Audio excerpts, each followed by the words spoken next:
All right, good evening and welcome to the December Shelby County Lead Prevention and Sustainability Commission meeting. This will be our last meeting for 2025. All right. We can go ahead and get started with the agenda. I do want to acknowledge that I believe we have one person online that is joining us virtually, but we'll start with roll call. Chair Latrice Adams, present. Vice Chair Eric Stevenson. Oops, nope. I always want to call you that. Something must be coming your direction. Secretary Matthew Woods. All right, awesome. All right, also acknowledge it on the record, we do have two additional, one member of the general public as well as a team member or staff member from the Shelby County Health Department has joined us at this meeting in person. At this time, we do not have quorum. Should we reach quorum if another LPC member joins us, I'll be sure to acknowledge that on the record as well. All right, we can go into item number two, which is public comment. I do want to say that I received two public comments in writing that the individuals that sent them wants me to read their full comment on the record this evening. However, we'll start with any commenters that have joined us virtually. So if the caller that's come in, if you would like to make comment virtually, just give us a signal and we're happy to engage.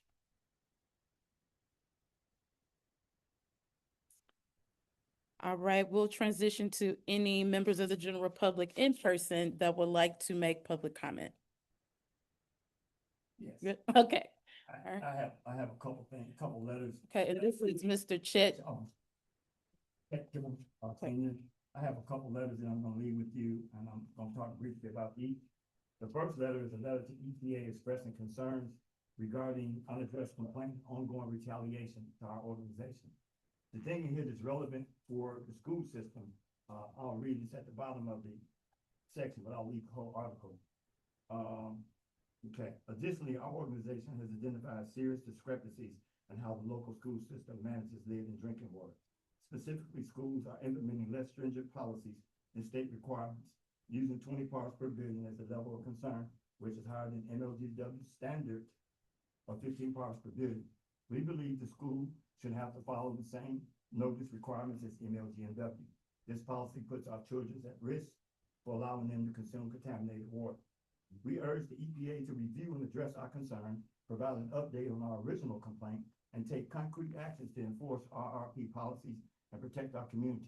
We also request that EPA intervene to ensure that both MLG&W and our school system are held accountable to the highest standards of public health and safety, and that community organizations are not subjected to retaliation for their advocacy efforts. I want to say a little bit about my background. I was the environmental coordinator for Memphis Like Gas and Water, where I worked for the health department, the plumbing department, as well as the health department. And that responsibility was to inspect the lines to make sure that there was no cross connections or there was backflow. So I have a pretty good idea of what the legality is as far as us protecting our water system. Okay. The second letter that I'm going to leave has to do with East High School. In May of last year, I was contacted by one of the parents that were concerned about what was going on at East. Being a licensed lead inspector and assessor, and the director of the Memphis Shelby County Lead Safe Collaborative, our goal is to protect our community. So we looked into it and we found out that there was some issues that need to be addressed. We've been working on that. So this letter here gives the background on the inspection. And one of the concerns that we have is I've been contacted by some of the parents. There was promised a meeting, and it's been almost 5 to 6 months. And nobody set the meeting up with them, so that's a little bit of a concern. So I'll leave both letters here. Go ahead. Okay. Two things before I have a question for you, Mr. Kibble, but before I go into my question, I want to acknowledge on the record that we do now have quorum. LPC member Doravia Rich has joined us. Chet, with the meeting with the parents at East, who was supposed to be hosting the parents for this meeting? Well, they had said they were gonna set up a meeting with, when Kathy and them got in touch with whoever that was, and they wrote the letter and said there Okay. would be a meeting. So the district said that they were gonna meet with parents? Okay. Okay. Well, I say the district, cause you know, I got information back from Kathy and then they wrote the letter to the lady, what's her name? Miss Stewart? Michelle, yeah. Okay. And, she said that once, she had said to give her 2 or 3 weeks, once they get the school straightened out, they were gonna set up a meeting. I've approached Kathy about that on several times. I shared with her, the parents' concern. And, you know, they were being very patient. Mm-hmm. What they wanted to do was just see East used as an example of how we could prevent those things from happening. So they were pretty content on, let's make something happen out of that. But the fact that they haven't been contacted, it's looked like it's turning to a different direction now. Okay. And so these parents, they have children that are currently enrolled at East? Yeah, Okay. one of and- the, one, several of them do, one of them did have one, they withdrew that child. Okay. Um, I'll follow. What would be helpful is if, and we don't have to say this on the record because I want to maintain confidentiality with the parents, but it'll be helpful for me to follow up with you offline, Chet, to see who those parents are. And then I'm more than happy to follow up with the district through Ms. Stewart to get an update on what the timeline is for setting up this meeting with parents. I'm also, am I right to assume that the school leader would be a part of this meeting too? Uh-huh. Should be. Okay. As a matter of fact, I've contacted the principal, in hopes that we could meet where we could actually use East as an example of how we can get the children trained, actually become environmentally sound. And again, use this as a way to do something positive. And that was the reason for everybody agreeing to wait, let's try to work this out and see what's going on. All right. Well, I'm happy to do that follow-up and I'll be sure to include you in that correspondence that will go Share to with the you district. information from the D person, the D Okay. family, Okay, that'll be helpful. To the other letter that you are gonna submit on the record and spoke to this evening with, just for a point of clarity, you're speaking in regards to the current state law and local board policy about the threshold for remediation for testing in school drinking water? Okay, all right.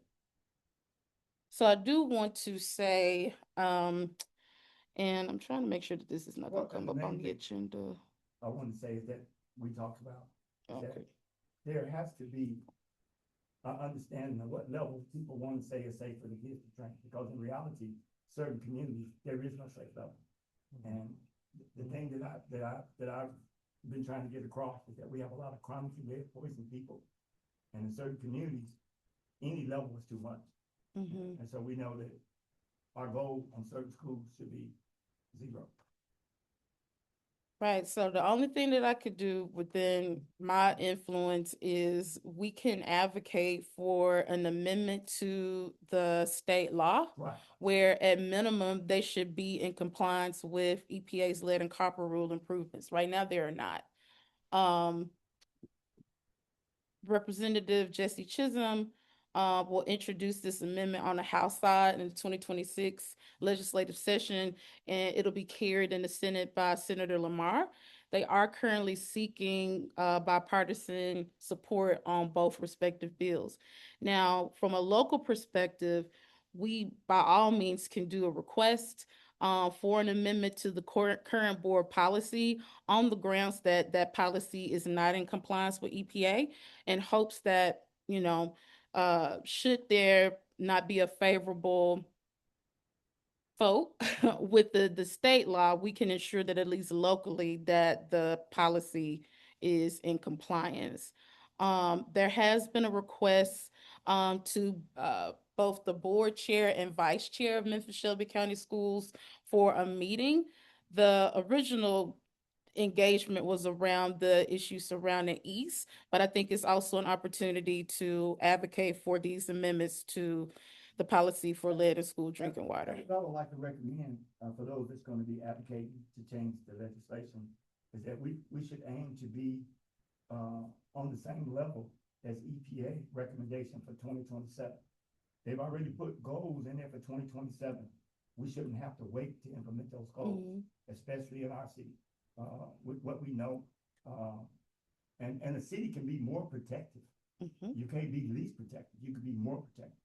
And I think that's the thing that we need to get across to our community members, and our leaders and, and officials, that Memphis is extremely sick.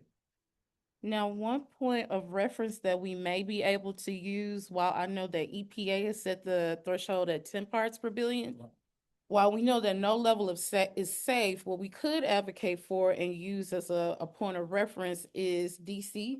So DC's local law, and this was passed in 2017, their threshold is 5 parts per billion.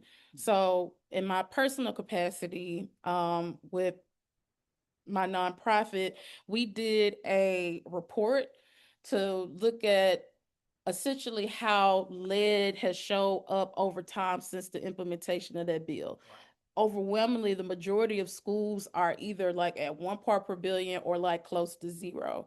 So that could be something that we can use as an example.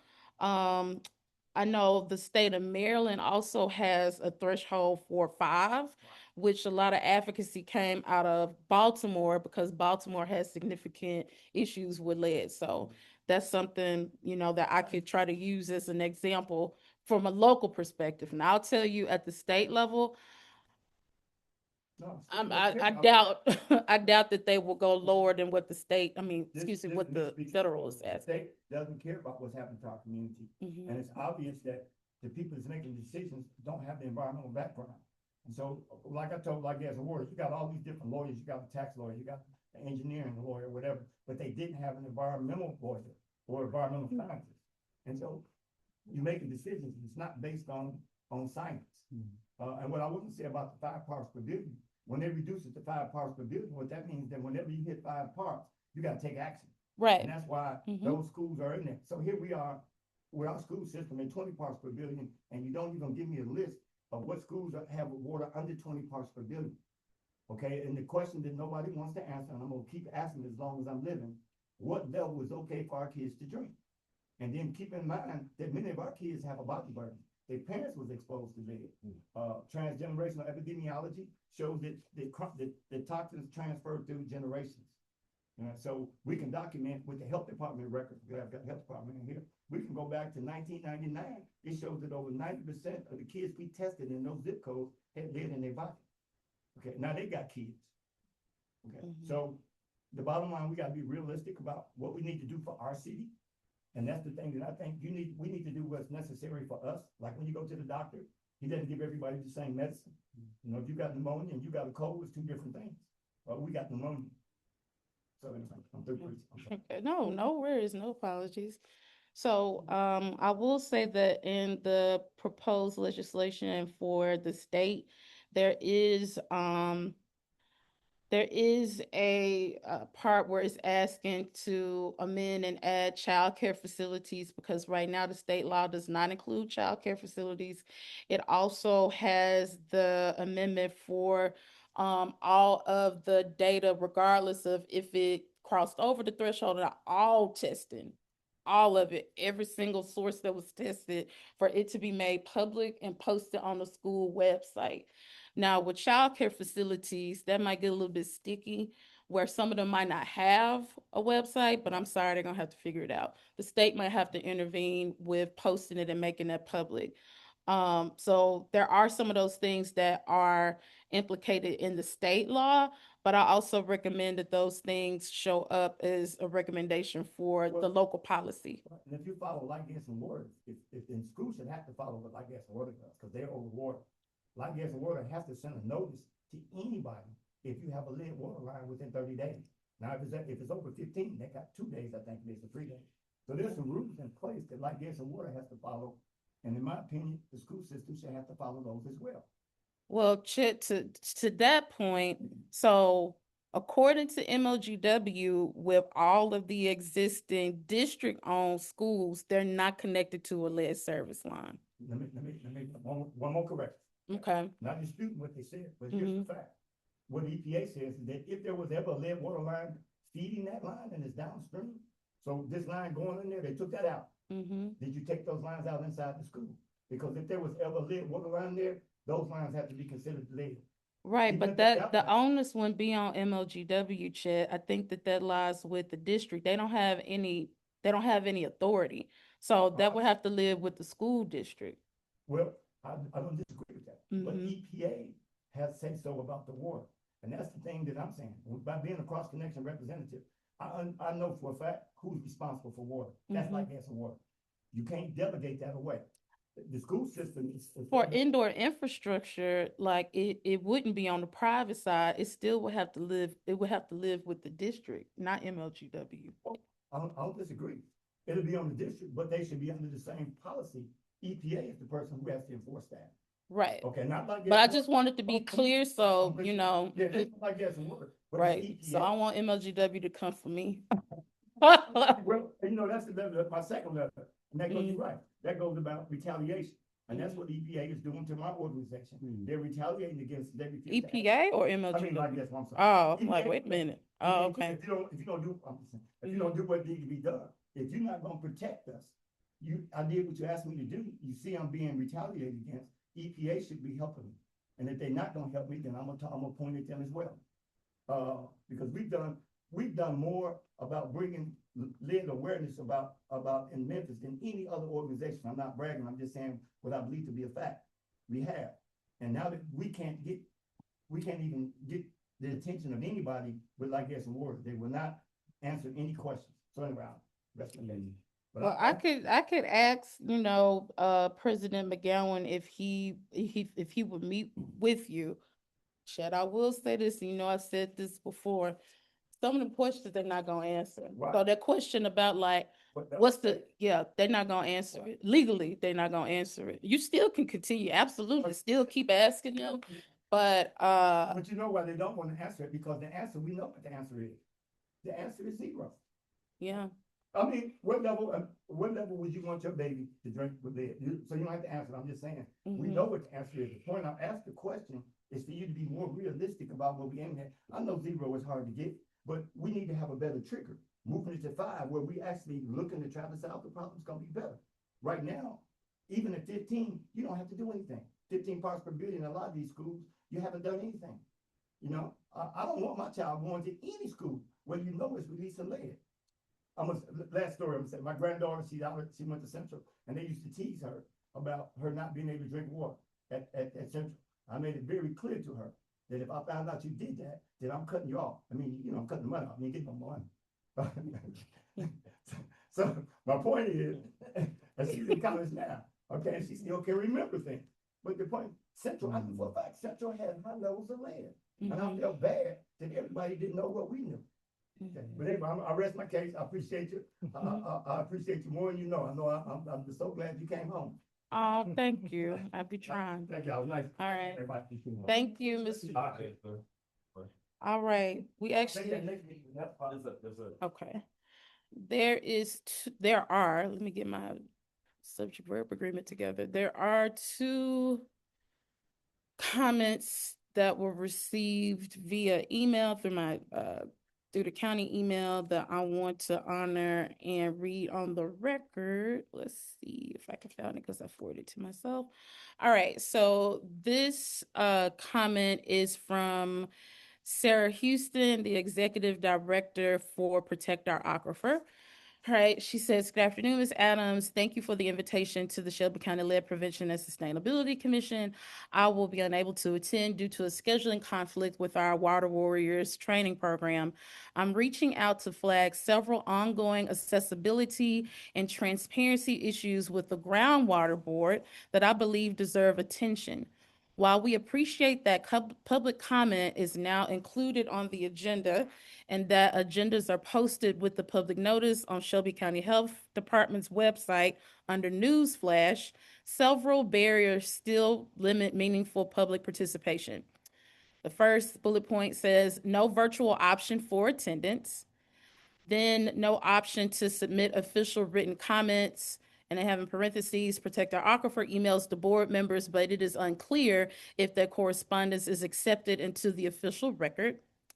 Full meeting packets are not shared with the public at all. They should be in advance. During well appeals, the Shelby County Health Department staff does not present an overview or detailed reason for the denial, and there is no option for the public to speak directly on appeal cases. We think that process can be modeled after the Land Use Control Board. Sign-in sheets are provided, but there is no way to request meeting notifications. Residents must already know to visit the Shelby County Health Department site. No archive of past agendas or meeting minutes. Oh, Lord, okay. These issues make it significantly harder for the public to stay informed and participate in decisions that affect our shared groundwater resources. The Groundwater Board and the Shelby County Health Department are considering bylaws that can help formalize this and create more transparency. I would appreciate the commission's support in improving these basic access points as Shelby County Health Department drafts new bylaws. Thank you for your consideration, and I'm happy to discuss further or provide additional examples. Whew, all right. So, yeah, that was a lot. I mean,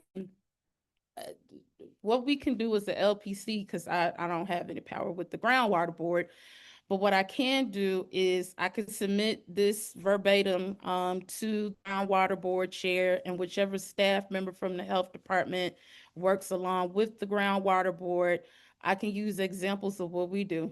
I mean, all of the things that she named, we do those things, and we had bylaws before like we even got started. So I don't know what's going on with that. So yeah. No, it's been around since what, the 80s maybe? I think. Let me fact check. No, I'm just curious. They didn't have process to go to the new or if it was, no, some other reason, but. The 80s. Mine. No. Where would you say? Don't feel bad. Okay, yeah. It was established between 1987 and 1990. And the permit fee structure dates back to 1988. So it's been a time. Yeah. So hopefully, these things will be implemented. So I'll send a formal memo to the groundwater board chair and other associated staff that works with them, and I'll make sure to copy Ms. Houston. All right, that was the first one. We got one more. Right. Let me find the second one. Okay. Let's see. All right. This this public comment comes from a member of the general public. Good afternoon, Latricia. My name is Amber Sherman. I'm a local policy organizer here in Memphis, and I also help with the official Black Lives Matter Memphis Bail Fund. As a volunteer for the Bail Fund, I interact with Memphians that we have bailed out of jail and support them to stabilize themselves and not have more interactions with the jail system. I've heard from numerous people that we have bailed out of jail about how unsanitary the jail is and how understaffed they are. One person told me that there are only 2 working showers for over 60 people, and both showers get clogged very easily, and sometimes only one shower is working. Therefore, they go days without showering, which only aids the unsanitary conditions and puts them at risk for contracting disease or getting sick.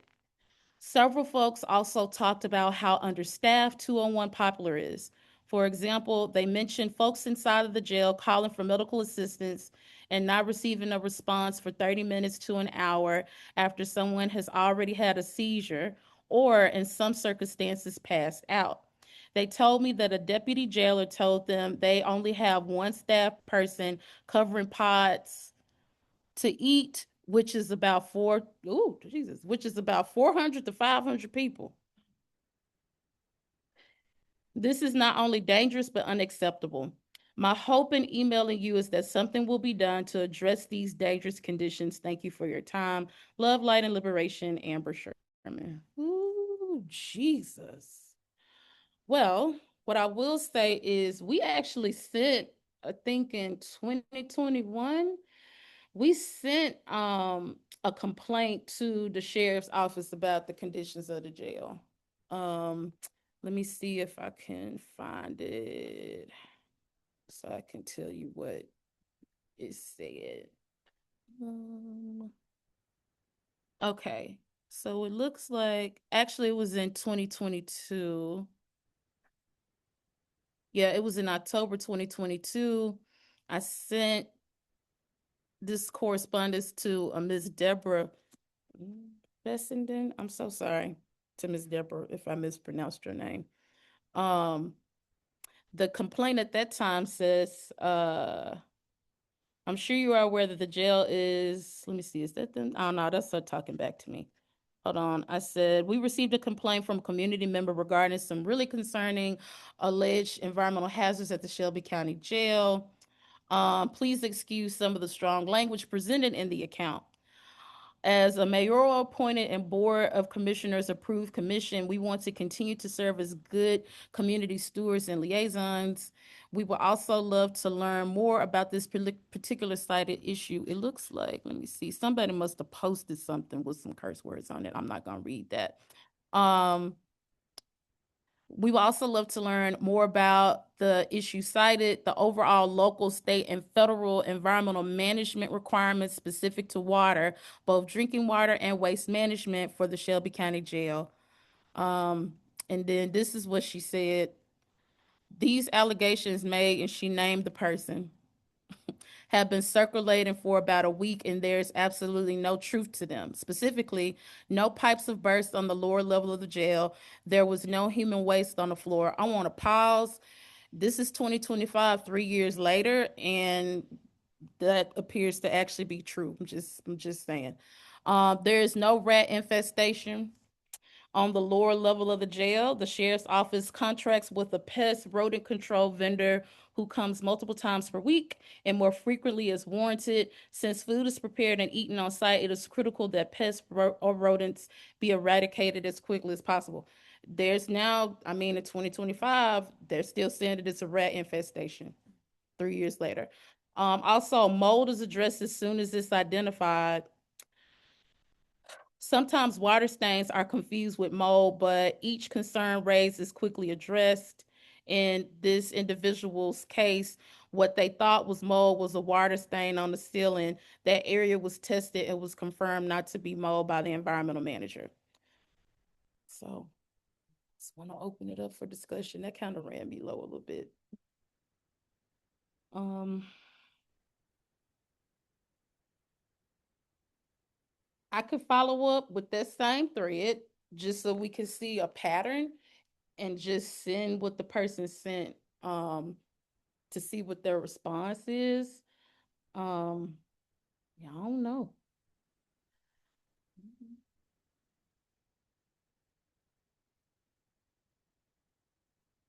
My initial thoughts are, given that it's brought to our attention, the our county commission, Mm-hmm. I think the most effective thing for us to do is to make sure it gets pushed along. Mm-hmm. Personally, I think these things are of paramount concern. Living conditions, whether they are incarcerated or not, is troubling. So I think that where the overlap is if those are the conditions, and there's probably some contamination of the water, there's some sustainability issues there, which is primarily in the purview of this commission from the county. So I think that we should forward those things to the emphasis of what is germane to our, lack of better term, jurisdiction, Mm-hmm. in that official capacity. But I think personally, on the record, off the record, how we want to take it forward. We have no money, Mm-hmm. but it is a lot of trouble. I will say, just because it's on my spirit sector. What's troubling about it is, you know, the narrative oftentimes is, well, you know, they're criminals. So Mhm. when you look at the population of this great city that we live in, and you think about the level of overturned convictions that we see as a federal, state, and local trend, then you have to think how many of those people are in there that could be not properly convicted. Yeah. So you're Mhm. subjected to conditions, and you haven't actually done anything that should in theory have anything. What percentage that is, I don't know. But as I think about it, if it was me, if my daughter, I'd be pissed off. Mhm. This, I think specifically we have limited control and limited purview. However, I think any limited purview and control that we do have, I think sheds light on the situation needs immediate change. So, yeah. Yeah. Thank you. I was trying to, and I might need some support.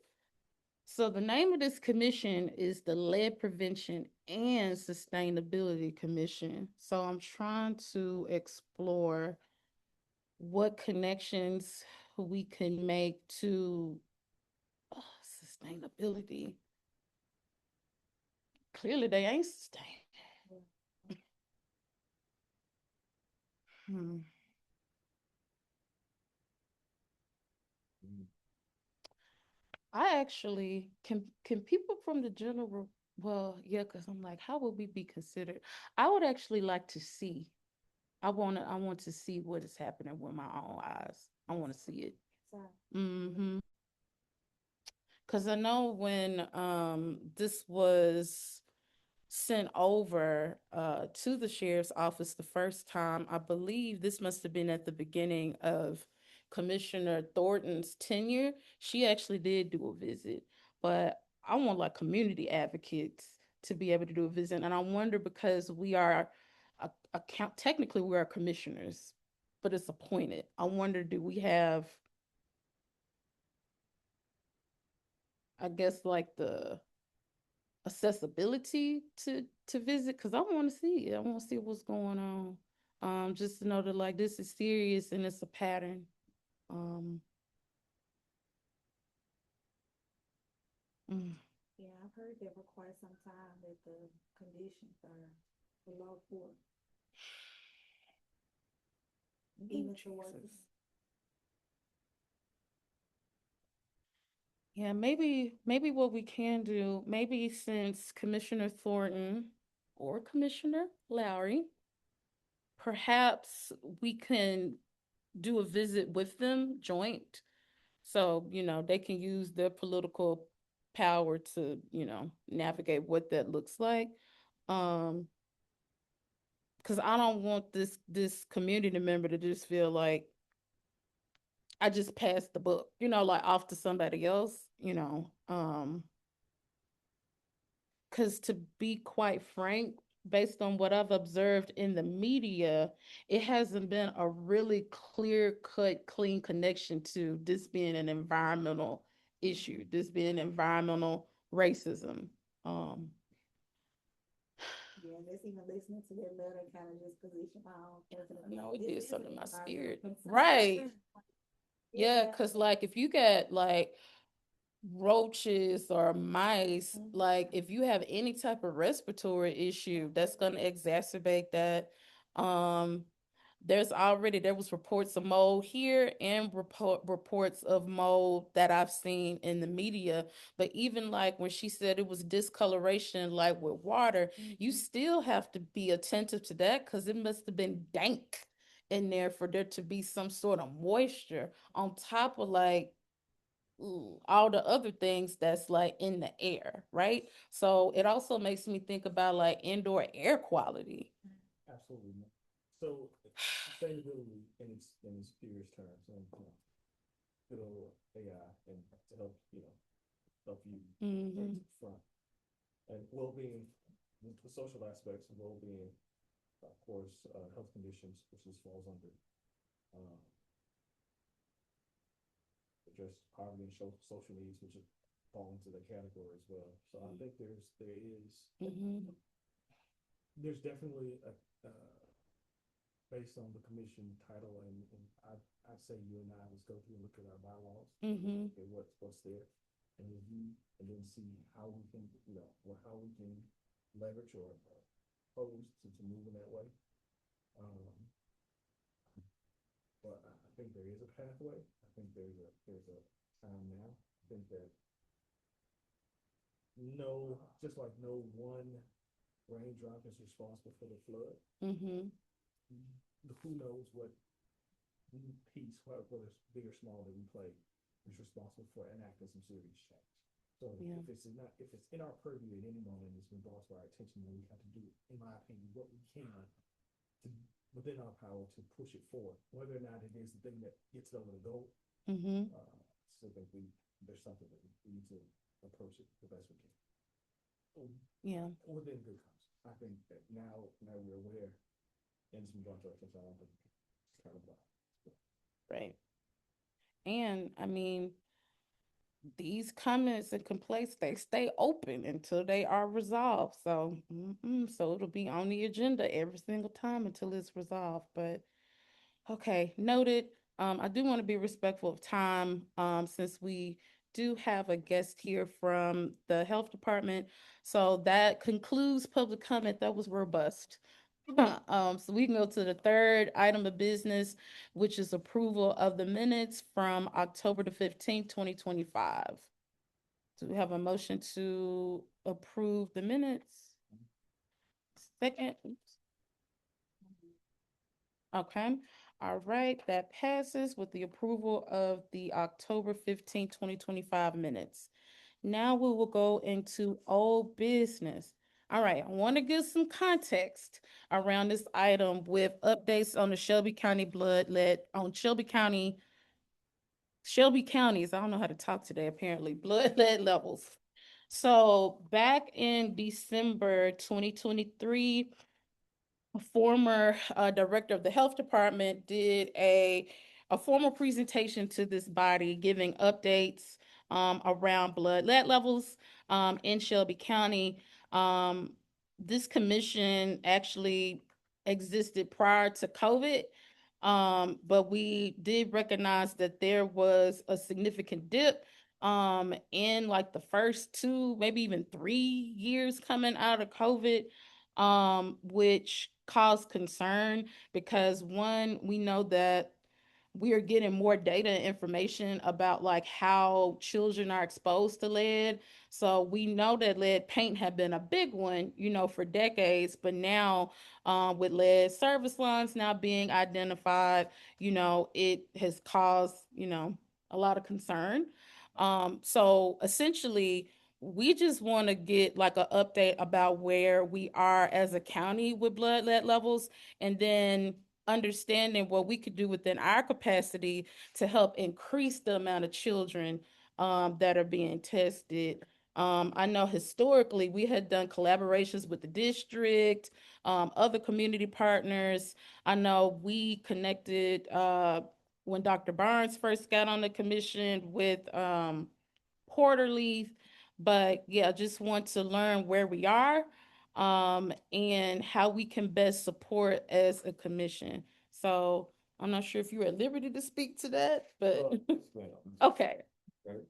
First of all, I'd like to say hello, good evening, to Okay. everyone. And then can you give your name? I'm sorry. Yes, I will. My name is Marquise Whitmore. Okay. I'm with the Shelby County Health Department. I am a supervisor for the Childhood Lead Poison Prevention Program. Okay, all right.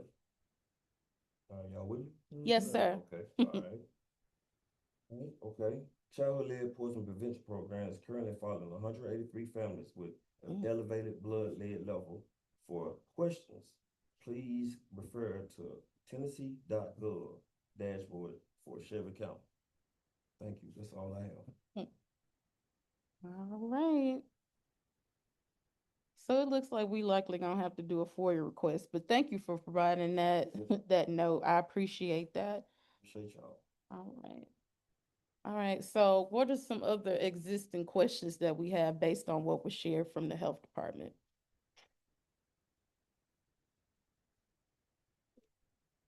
You said there's 100 and you saw. Yeah, there's 183 families that have cases with elevated lead levels that are currently being engaged or tracked. So, again, the privacy of the families is paramount. I think that's important. Is in terms of data, does it track it to the neighborhood level or just that? And I guess the website would tell or not tell that, but does it give that granular level of any kind of breakdown so we can go? And again, I say, you have to go back to the data questions, just so that's. And tell me, repeat that for me again. Okay, the repair Tennessee.gov dashboard for Shelby County. Okay. Yes, sir. Yeah, and I think the reason why he asked that is because some years back when we started this commission, Betsy, I forget what Betsy's last name was. Betsy used to provide this information to us and was very active and came to every meeting. We have not had consistent representation from the health department since Betsy left, and Betsy left right before the pandemic. So we're going 5 into 6 years where we have not had consistency with the health department.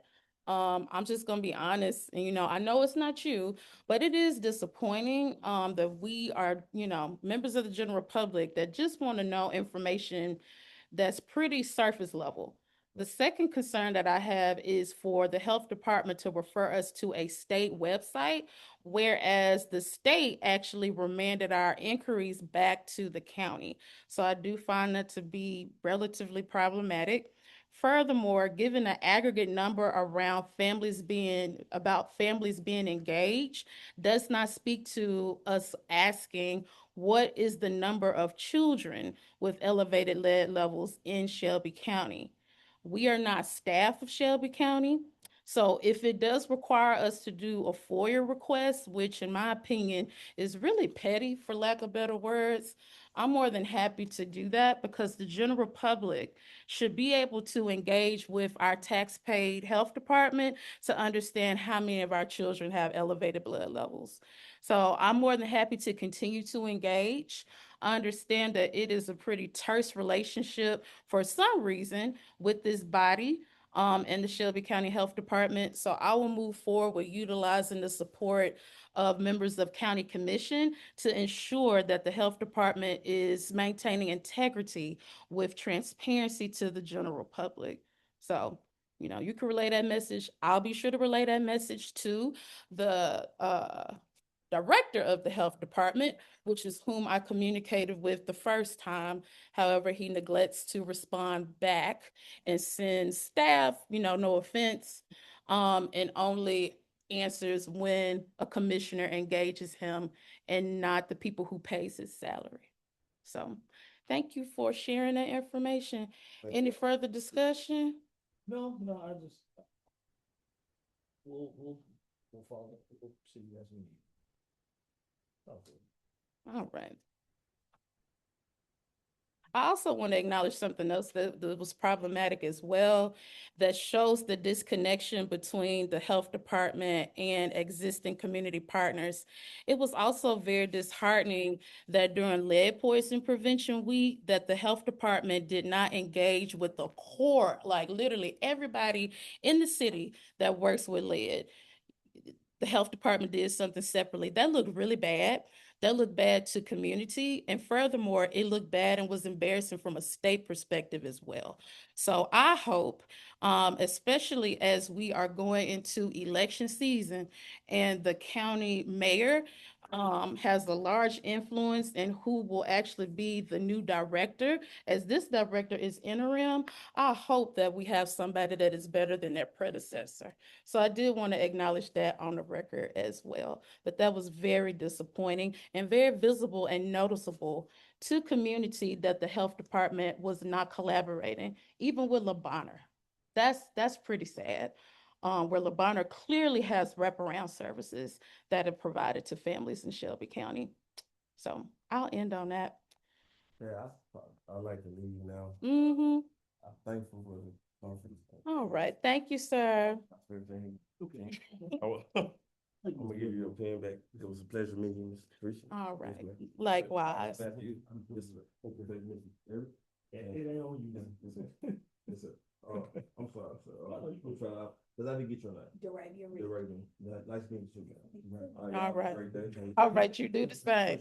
And don't do no work that's above your pay grade. You get your boss to do their dirty work for them. All right, have a good one. I'm not gonna say dirty work, they do great things, but I guarantee you, Dr. Barnes will get back with you. Sure. Just- We've been waiting for several years, but yes, sir.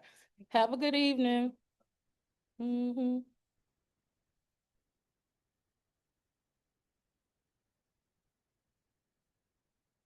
Well, there we have it. All right, that just demonstrates the lack of regard that our health department has for community and community advocate. And I'll make sure that I let them know that verbatim. All right, moving right along in the agenda. All right, the update on the homeless safety tax credit. I don't know if it's gonna happen before the holiday, but I actually re-engaged with Congressman Cohen's office. So hopefully I can get a debrief of where they are with reintroducing this bill. I know that since there was a lot going on with the government shutdown and getting everything squared away with that, um, I know that that was a priority, but hopefully, this is something that will still move forward. So I hope that when we have our next meeting, that I'll have some additional updates there. But any questions? You know, um, I'll ask questions offline. I feel like there's a call in the future with you, because I got so many updates and questions. So, Okay, understood. Okay, anybody else? All right. The next update with the drinking water and clean water state revolving funds. So at the end of November, EPA announced that they are going to allocate several $billions to go into state revolving funds. So that's good. Um, Kudos to President McGowan. That was the first utility leader in the history of state revolving funds to get funding specifically earmarked for lead service line replacement. I'm still not clear on the exact amount, but there is a upcoming meeting in early 2026 with the Memphis Lead Coalition. So hopefully they'll be able to answer that question about how much it is. And I wanted personally to get clarity if they actually went for the whole amount they qualified for, and if they didn't in this first go round, if they reapply for additional funding, are they gonna max it out? And it may be because like they wanted to test it out first because they haven't had it before. But that's very positive. Yay! Because we didn't know what the future was gonna hold with the funding for it. But any questions on that item? Of like how much they got? Possibly like 8 million, maybe, but I don't want to, misquote, but possibly. But I don't know like what, the threshold is for the max that they could uh apply for. But hopefully, we can get some updates on that. Any other items? I mean, points of discussion? Okay. Um, the next item around the plumbing ordinance. So the plumbing ordinance has been revised. I had an opportunity to join Mr. Kibble from the Memphis and Shelby County Let's Safe Collaborative, members from the county lead program and La Bonner, where we actually met with the plumbing team that works on code enforcement. It was a delightful meeting. They were completely on board with this ordinance and gave a lot of insight that informed the next phase of this ordinance. I don't know if I can release that ordinance yet because it hasn't hit the agenda for county commission. However, we anticipate that the first reading of this new amended ordinance will come up in January of 2026. So it's very positive. I was excited. It was a perfect example of government and community coming together. I wish that other people would model that. Um, yeah. Any questions, comments on that item? Cool beans. All right, this next item, I don't have any additional updates with the exception that this item had been held, but and I didn't even read it. It's the update on the Memphis City Council Blight Ordinance. And so the rationale where we have a point of interest is to see if there is any opportunity for remedying blighted property, specifically like commercial property, not necessarily like impacting like property owners. That gets a little bit tricky because you do have people who have property in their family and they just don't have the means to maintain it. But then you also have people that don't even live here, that may live overseas, that own some of these properties in their blighted. So that's going to take some time. But this item doesn't come up again until January. But what I wanted to get some insight from you all about, because we can definitely like send over like questions or considerations, but wanted to open it up to get your insight on that. What level of onus do we know at this point, what level of onus this ordinance will put on said owner? That may be a silly question or already answered question, but I'm. Let me see. Like, I don't know. That's a good question.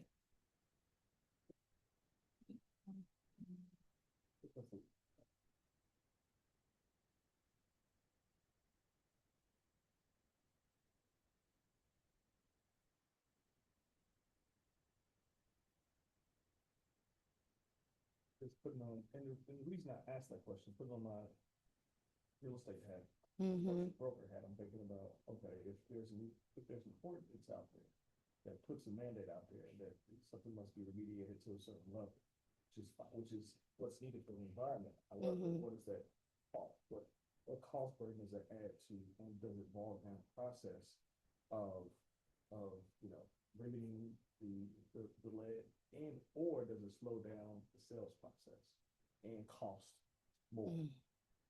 So it just kind of depending on what the burden is, what the remedy is, it really can have an effect on the market. And I'm just curious from that perspective.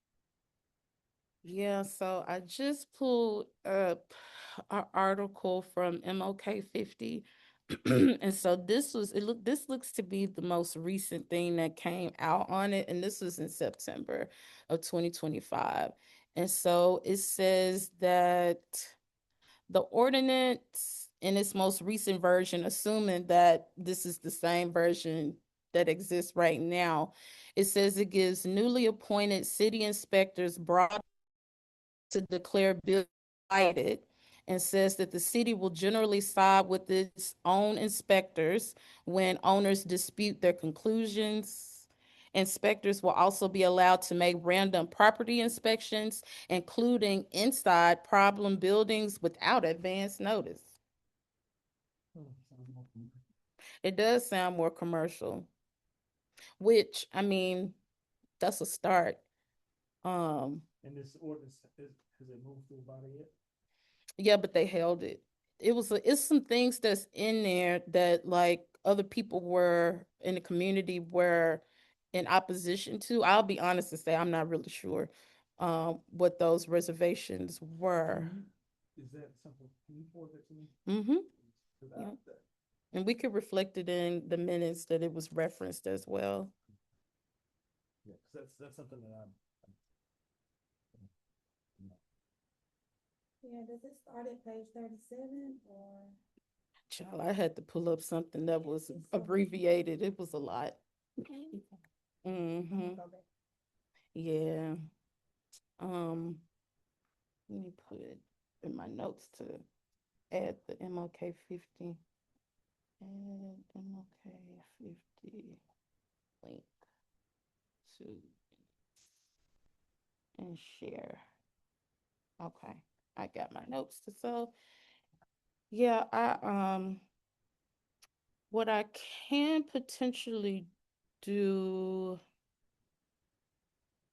in my personal capacity, I may be able to get, if they have capacity, to get the Southern Environmental Law Center to actually take a look at the ordinance and do two things. One, highlight the things that are problematic that need to be reconsidered, but then also give us some insight like on if aspects regarding lead paint, if that's the way that it could be highlighted in this ordinance.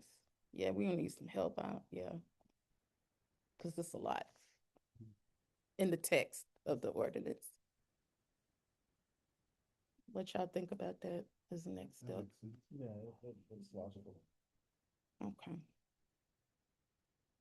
Yeah, because I'll say this, and tonight probably gonna be the night if somebody listen to this to ruffle people's feathers, but it is what it is. I know Mr. Kibble actually did some samples right after why I can't think of the name of this, Lord have mercy. The church that burned up where Claiborne, yeah, Temple. It was lead everywhere. Of course it was.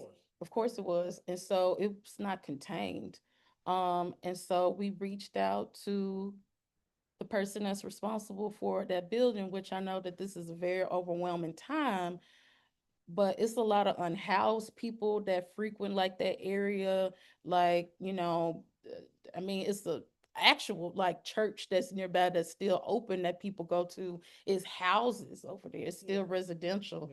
And so I really, like you don't want to like report somebody to code enforcement. It's Claiborne Temple.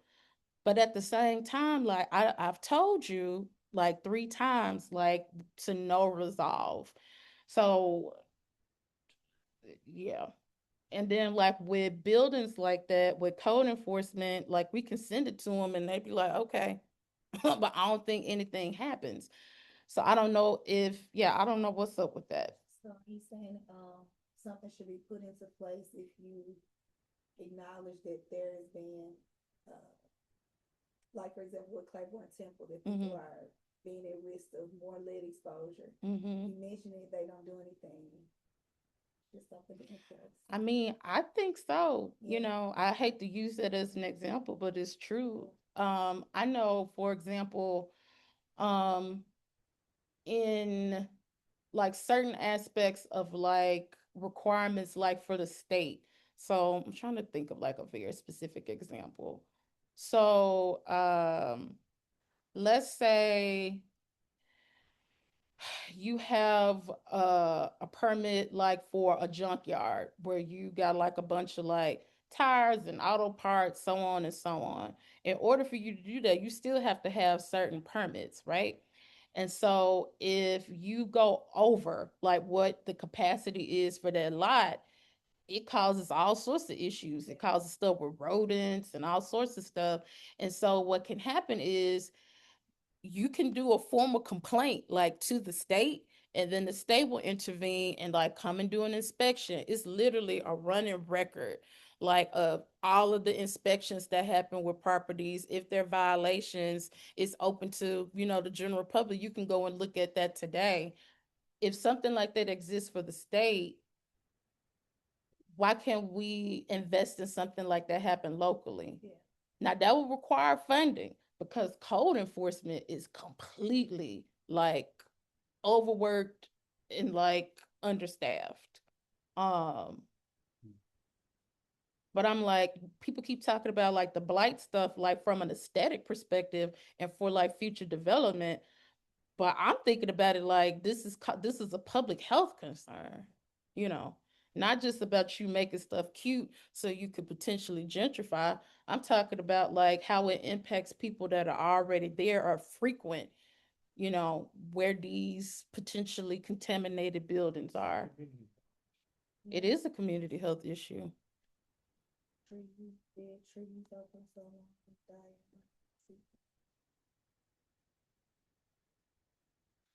This city and this county got to get serious about this stuff.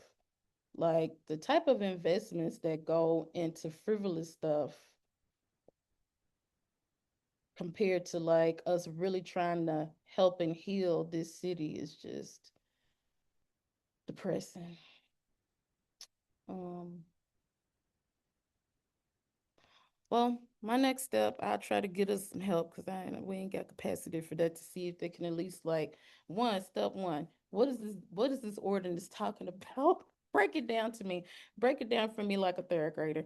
And then getting some insight around what exists around not even just like lead, it's other like contaminants that could potentially be coming from some of these commercial buildings. Yeah.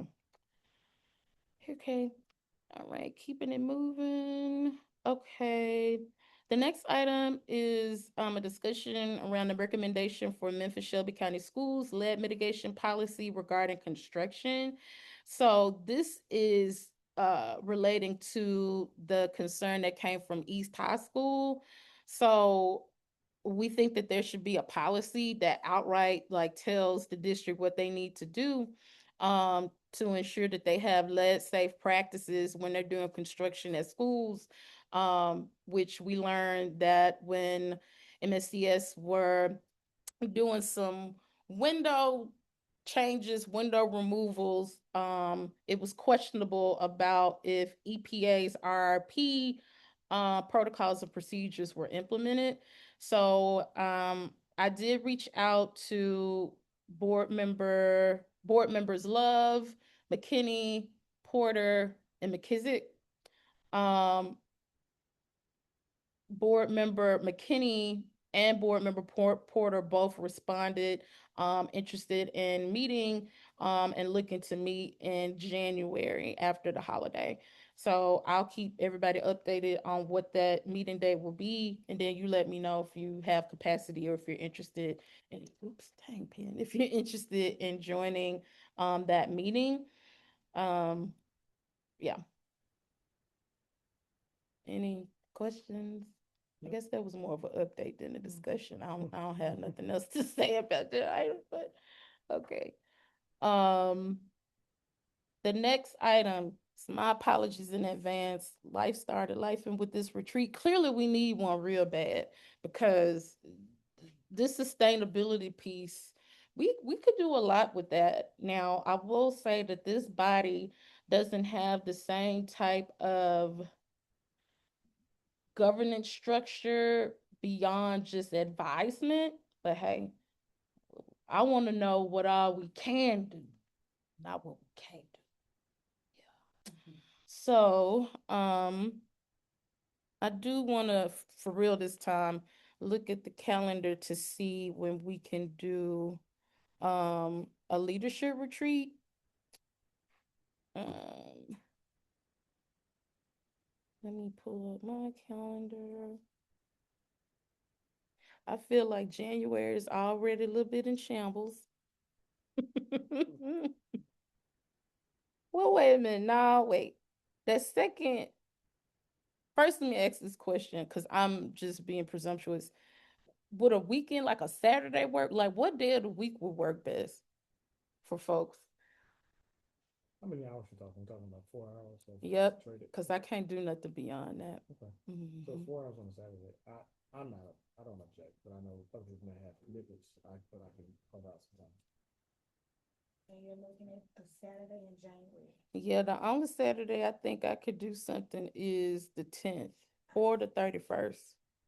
I cannot the week of the 10th. I'll be working in Colorado that whole week. Okay.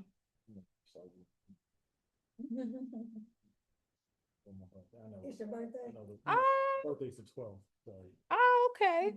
Yes, so there's enough for you. We can look at, let's see. We start the celebration with me first after, but you're gonna be on time. Yeah. Thank you, the precursor. Let's talk about sustainability. Then Because I can't do the 17th, I can't do the 24th, I can do the 31st, or it can go into February. yeah, it looks like February's probably better bet. Let me see. You can do the 31st. I don't, that's a bit. It's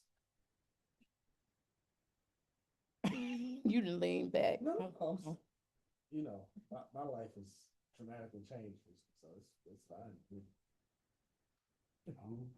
oh, okay. Well, I hope Sharon can come. Yeah, okay. Good AI notes. Yeah. Okay. We'll go with the 31st for the reschedule. Okay.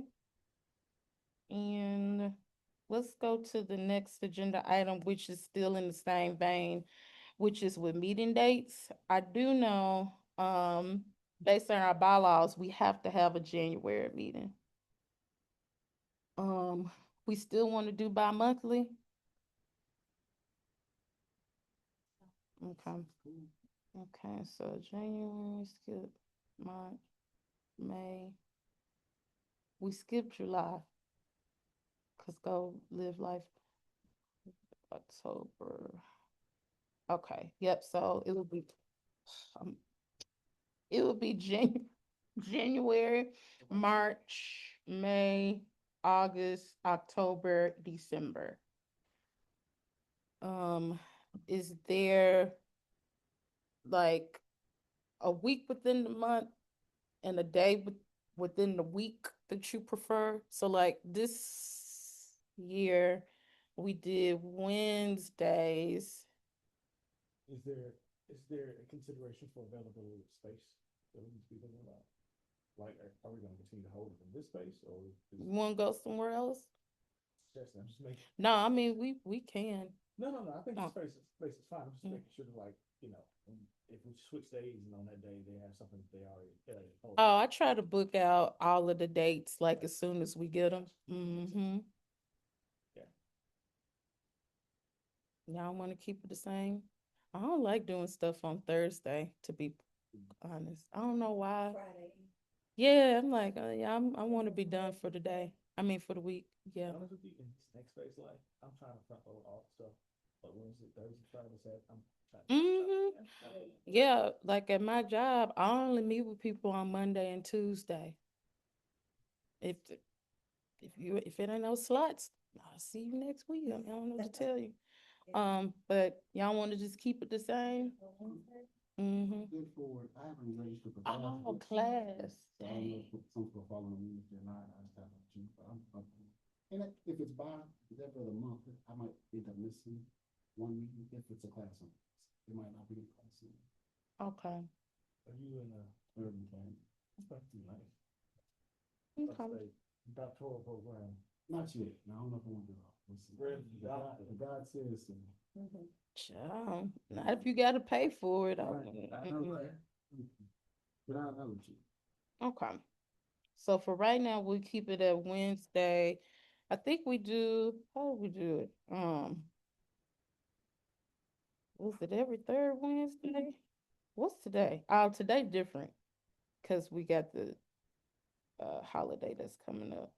Is it the second Wednesday of the month? I thought it was every third Wednesday. Is it the third? And then we just did it different because of 15th yeah. October, I 13th. think you're right. And we just had it adjusted for December because of Christmas.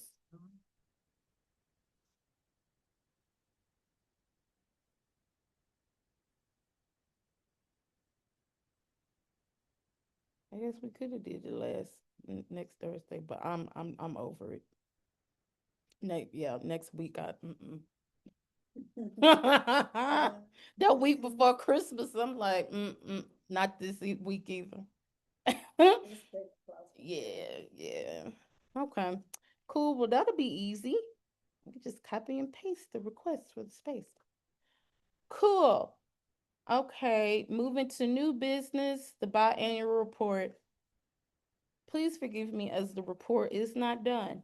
However, we got until December the 31st to get it out. So hey, so I'm aiming to get it done. And the biannual report just includes like an update on the test results.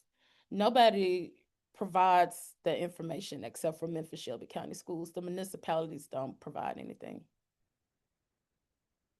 Yay, go MSCS.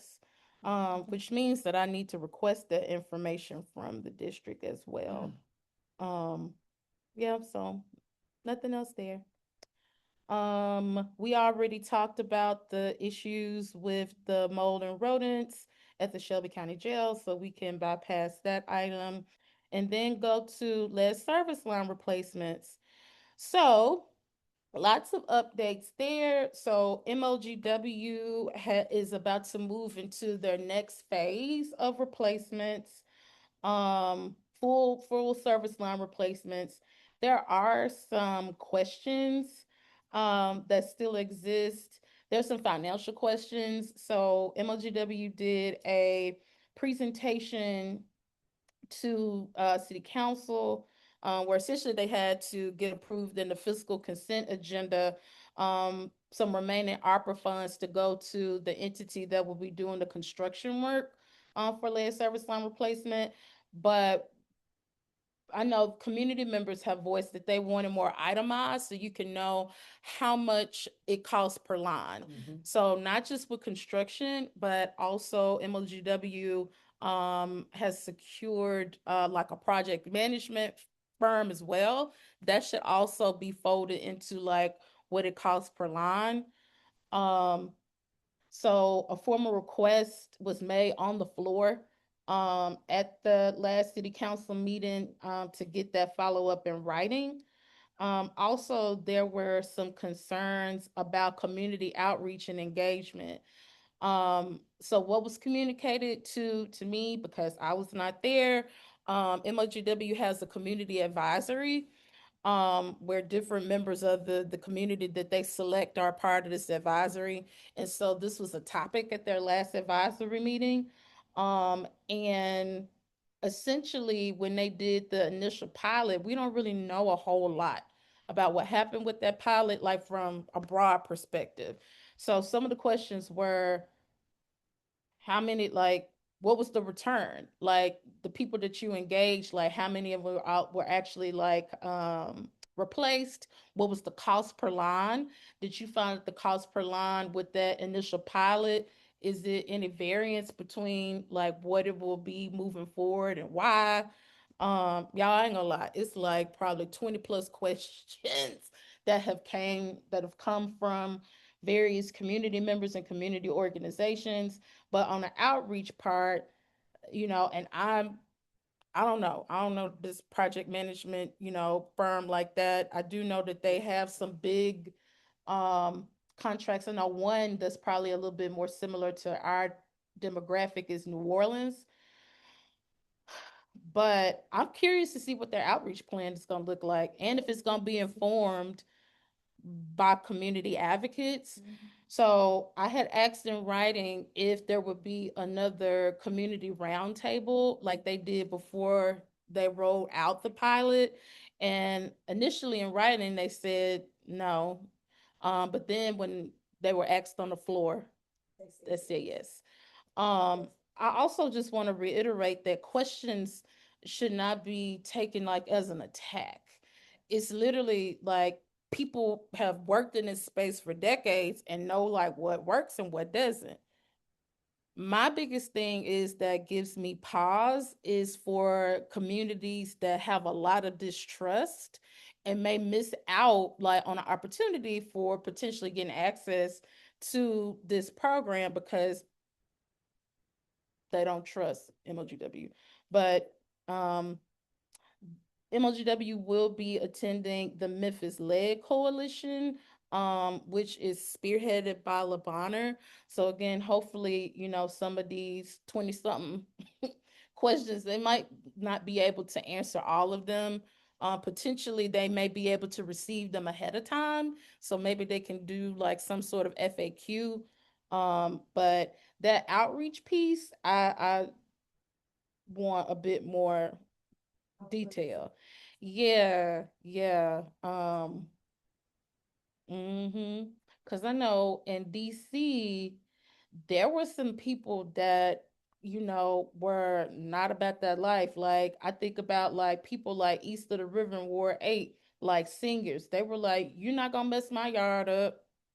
I've been here this long, you know, I've been drinking it this long, you know, so it's interesting reactions, you know, to it.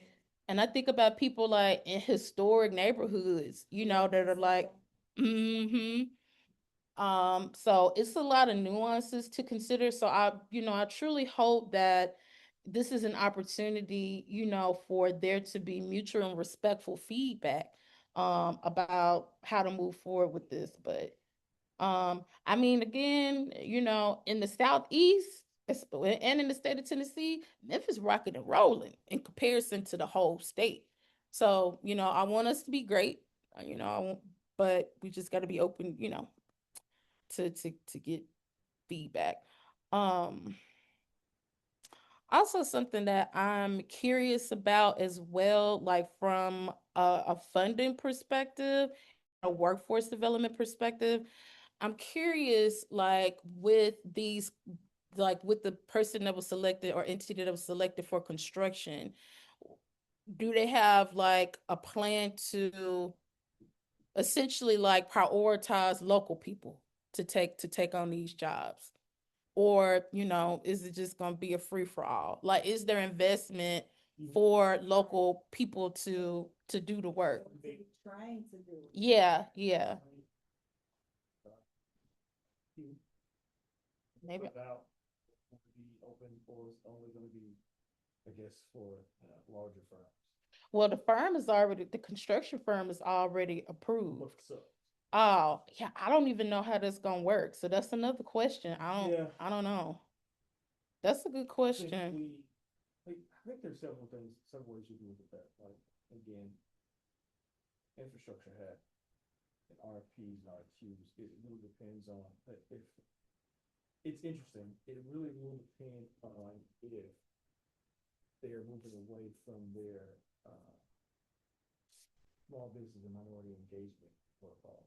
Some companies have, for example, moved away from it because it's not mandated anymore and it's not looked at favorably to make that happen, like local participation and Oh, yeah. Mhm. so it's like we'll have to do it and they don't do it. But some companies, for example, Turner, it's built in a culture, so they still do it. So if Mhm. Turner is so for example, if Turner is the firm, Mhm. it's more likely they're going to be some local engagement. But if it's, you know, a firm that, you know, maybe doesn't have that same cultural philosophy, then maybe not. Mhm. So I think it's interesting to see who the firm is, what their practice is, what their, you know, to kind of understand. I don't know, but after Mhm. looking and find out who they For are. the project management side, it is HDR. On the construction side is ACUF. So who's leading? Who's the lead on it? Is Who- it HDR? HDR's leading it? HDR is doing the project management, and then ACUF, let me make sure I'm saying this. Yeah. ACUF is the construction folks. All right. So okay, so HDR, I know some of the folks over there. They're pretty good about. They're big. They're big. They're based out of somewhere in the west. The, the local folks. I know the local folks, and they seem to have a good consciousness about most of what we're on. Mhm. I don't know if he's engaged in the project. There's a possibility. Okay. But questions should be asked still. What's the most local engagement? So Mhm. Okay. Add that to the list. All right. Any other things about the lead service line replacement updates? no. This is a win. When I think about where we were when we first got this commission started, this is not the conversations we were having at all. So it was very contentious, you know. So the last question I'll ask, mhm. doesn't have to be labeled. Isn't there a dashboard that shows progress of some sort? Yeah. Oh, I that's a good question. Yeah, progress. Yeah, the only thing that I know of is just the updated inventory, but that's a good question. Progress of replacements. Yeah, and you know what? I can use some different examples. I'm always default to DC. DC has like a interactive like map that shows you progress, and it shows you like from like a spatial perspective. So like you can see like they'll have like the shape of DC, and you can see like where the majority of like in a cluster map. There we go. Like where the replacements have happened, and you know what happened. But something else, which is really actually important for MLGW to do, if they had a cluster map like that, it would give, it would actually push city council to figure out how to address this renter issue, because depending on where you are in the city, it might be a larger percentage of renters. And so you don't have right, the right of way to enter, the right of entry, because they don't own the property. So those data points help make more informed decisions. So then you got the council persons or the commissioners that could say, hey, we have a more prevalent issue in my community. This is a District 6 issue. This is my district's issue or whatever. And then they can allocate funding and or advocacy towards that if we have the data. And that's kind of why I was asking the question with Shelby County to know if they were gathering, how they were capturing the data to go and see where it's coming. Yeah.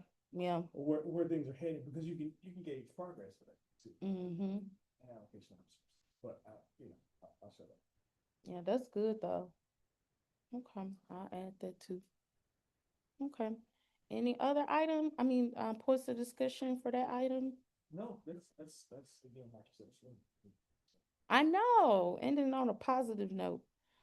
Okay, so announcements. So with membership, I don't think we're gonna get any motion with with any board or commission until we have a new county mayor. The reason why I say that is some months ago, I attended a county commission meeting where they were trying to do some appointments, and they completely just were like, nope, with the whole slate of folks. So it's a lot going on with the climate with county commission. I don't even want to put anybody in that predicament.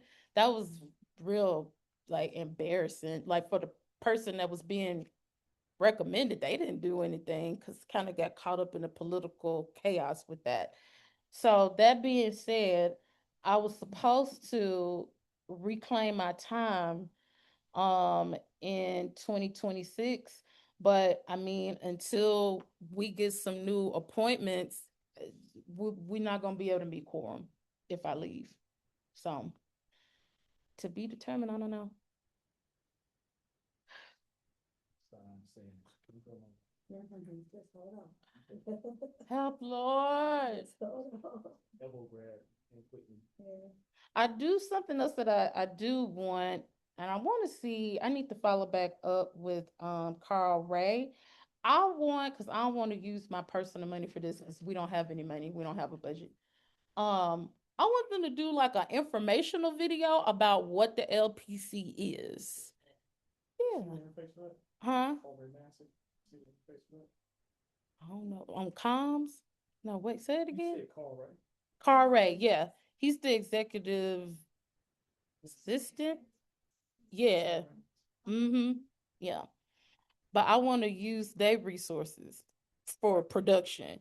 But yeah, and get Mayor Harris in it, and so people can understand the history. Because I've had people come in here to try to explain to me this commission, and I'm the one that actually brought this commission forward in the beginning of Mayor Harris's first term.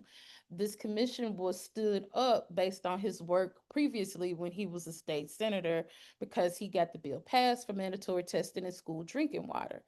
This commission also was modeled after Maryland, state of Maryland. So literally took like literally like what they did in Maryland and then just localized it. But anyway, since Mayor Harris, will come up until, the latter part of his tenure, that'd be good, one of his legacy things. So yeah, that's a reminder to get that done. But yeah, I want somebody on the comm side for them to orchestrate that. That'd be cute. Yeah. Yep. All right. Any other announcements? All right. Well, we have come to an end of our final meeting for 2025. So I make a motion to adjourn at 7:31 p.m. So we don't meet again until the 31st. Yeah, that's the one that one is off the record, so it's not a public meeting. That's the, yeah, retreat. Mm-hmm. Go set a time or establish a time. Yeah, cause I gotta reserve a space. Yep. All right, do I have a second though? Okay, all right. So- Do I have to do that for adjournment? All right. I don't know why I felt the need to do that. All right, well, have a wonderful evening, everyone. Diplomat, Mm-hmm. democratic, which is something that is going away these days.